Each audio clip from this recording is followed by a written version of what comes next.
People say the scariest stories are the ones that could really happen. And maybe that's true, because what happened to Rose didn't come from some haunted house or restless ghost. It came from a place that was supposed to be safe. Rose was an Air Force veteran. She deployed to Baghdad, Iraq in 2008. It wasn't her usual job.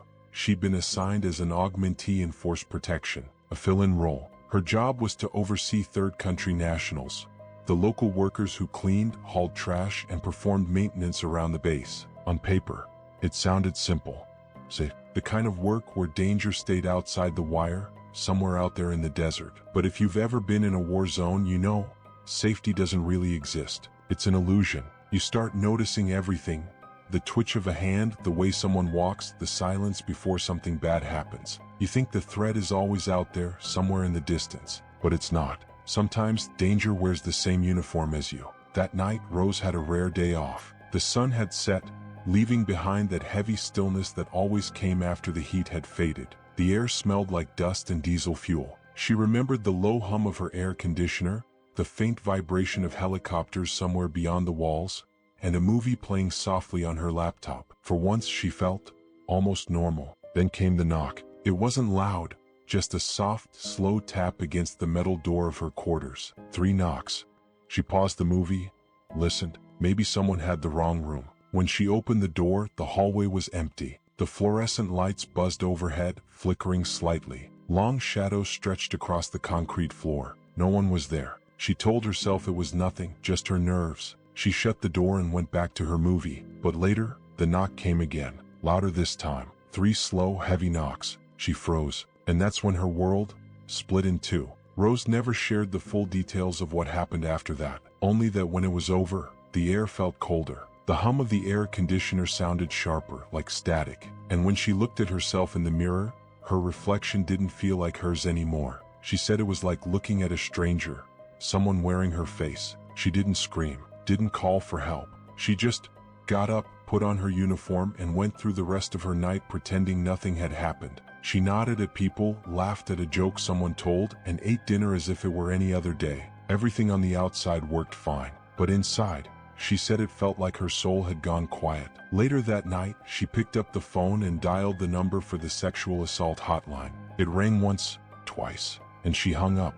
She couldn't say it out loud, couldn't make it real. Weeks went by. She kept her head down, finished the deployment, and counted the days until she could go home. But when she finally did, she realized the darkness hadn't stayed in Iraq, came back with her. At first, it was just memories. Then the tapping started again. Soft, distant, 3 knocks, the same. Always at night, always from the door. She'd get up, heart pounding, open it, and find nothing. No one outside, no sound in the hallway, just that same heavy silence. She started leaving the TV on just to drown out the noise. Sometimes it worked. Other nights, she swore she heard whispering behind those knocks. A faint breath like someone standing too close to the door. She told herself it wasn't real, just her mind is trying to process what happened. But she said, sometimes when she was half asleep she could still smell that same mix of dust and metal. The same air from that night in Baghdad. It wasn't haunting her the way ghosts do in stories. It was quieter, more personal, like the memory itself had taken on a life.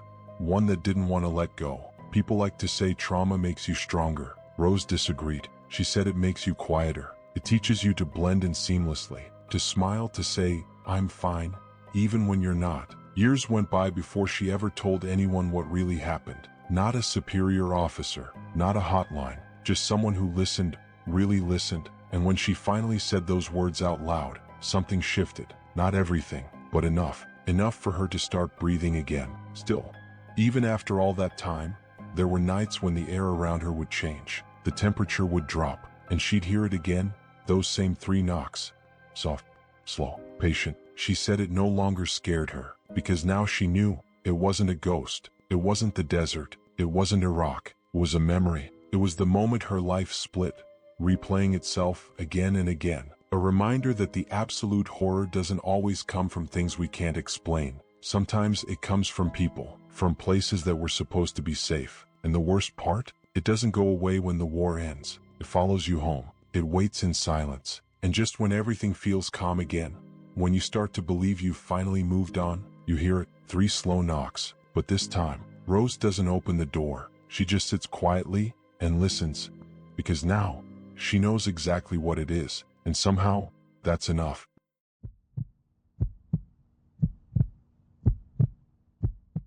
It started as one of those last-minute plans that sound harmless at first, something that just kind of happens when you're bored. A buddy and I decided to head out for a weekend fishing trip. Nothing serious, just a couple of friends, some food, a lake, and some quiet. We were sitting at my cabin when the idea occurred to us. We packed fast, hot dogs, buns, breakfast for the next morning, and hit the road. It was about a 2-hour drive from my place to Birch Lake. Just enough time for the sun to dip, for the streets to get quieter, and for the forest to start swallowing the light. By the time we got there, it was around 8. The air had that cool early summer chill to it, smelled like pine and damp dirt. My buddy Chris started stacking wood by the fire pit while I unpacked the cooler. We were laughing about something stupid, some high school memory, when he said, "You know what would make this better? Beer." The town nearby was only a few minutes away, and the store was about to close. So we jumped in the truck, grabbed a couple of cases of beer and some snacks. I figured we'd get gas in the morning before heading back. The drive back to the cabin was dead quiet, the kind of calm where all you hear is the hum of your tires, and now and then the shine of deer eyes flashing between the trees. When we got back, the fire was going good. The wood crackled, throwing that warm orange glow across the clearing. We roasted hot dogs, discussed work, life, and random topics. It was peaceful, the kind of peace that only exists way out in the woods. No traffic, no voices, just the sound of crickets and the soft pop of sap in the fire. I remember thinking, this is perfect. Then Chris stopped laughing. I looked up and he was just staring behind me. His face went pale. He said, "There's someone behind you." I froze. I turned around, nothing. Just the outline of the cabin, the trees stretching out behind it. I told him it was probably the firelight, maybe his eyes playing tricks on him. But he shook his head. "They're hiding," he whispered. I grabbed a flashlight and walked around the cabin. My boots crunched on wet leaves. The air smelled like moss and rain, but there was no one out there, not a sound. When I came back, Chris still looked uneasy. I tried to laugh it off, said it was probably just nerves, and we decided to head inside for the night. I started the generator and threw in an old VHS tape. Mighty Joe Young. The static from the tape filled the room, a kind of comforting yet weird sensation. By the end of the movie, we were both feeling better. Then I heard it. 3 slow knocks. Right on the window behind Chris. I laughed at first. "Why are you knocking on the window?" I said, but he didn't move. He looked at me with this expression I'll never forget. Eyes wide, lips trembling. "That wasn't me," he said. Something cold washed over me. I pulled the curtain just a little, enough to peek outside. Nothing. I opened it more, looked toward the driveway, the road beyond. No lights, no movement. Then came another knock, this time from the door. Slow, deliberate. I opened it. Nothing but the smell of wet pine and the sound of the wind moving through the trees. We locked it, sat back down, and tried to ignore it. But the silence that followed felt thick, heavy, like the whole forest was holding its breath. Then it started again, knocking, from the other side of the cabin. Then another window. Then the back door. It was moving, circling us. Chris started crying quietly, saying he wanted to leave. I checked the gas gauge earlier.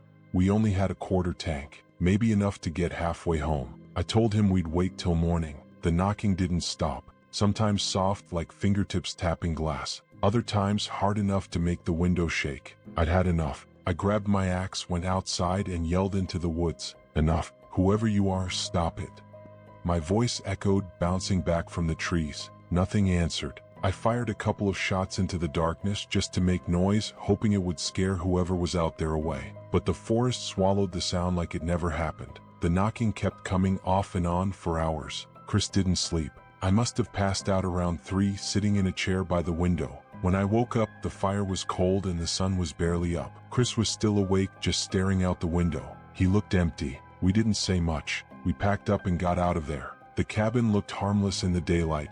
Small, peaceful, ordinary. But I couldn't shake the feeling that something in those woods had watched us all night, and it didn't want to hurt us. It just wanted us to know it was there. When we got home, I told my parents about what had happened. My dad didn't even seem surprised. He said it had happened to him once before, the knocking that followed him from room to room. Thought it was the wind, until it started coming from inside the house. Then my aunt spoke up. She said she'd heard it 2 years ago. She'd been lying on the bed during the day reading while my dad and their sister were at the table. She heard knocking on the window beside her bed, steady, deliberate. They all heard it. That night, I don't know what came over me, but I went back out there, alone. The woods were calm, the air still. I sat by the same window where we'd heard it. The fire cracked softly and the generator hummed. For a while it felt normal again. Then, 3 slow knocks.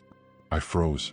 My skin went cold. But this time they weren't coming from outside. They were coming from inside the cabin. The air got heavy. The fire suddenly smelled sharp, metallic. I turned slowly toward the sound, and then I heard a voice, familiar, calm, almost playful. Got enough gas this time? I didn't move, didn't answer. Just grabbed my keys, stepped outside, and locked the door behind me. As I drove away, I kept watching the cabin in the rearview mirror, waiting to see someone in the window. But there was nothing. That was the last time I ever went back. Even now, years later, sometimes at night, when the wind hits the side of my house just right, I hear it again. 3 slow knocks. And I can't help but think, whatever was out there, it never really left. It's just waiting for me to come back.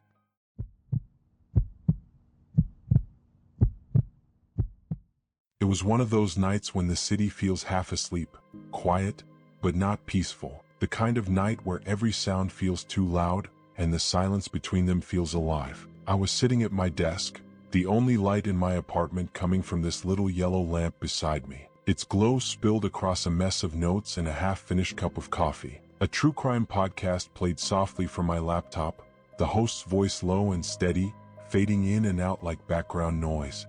I wasn't really listening though. I was tired, restless, just kind of zoning out. Then, something flickered against my window. At first, I thought it was a car passing by, headlights catching the glass, but it happened again. A small flash.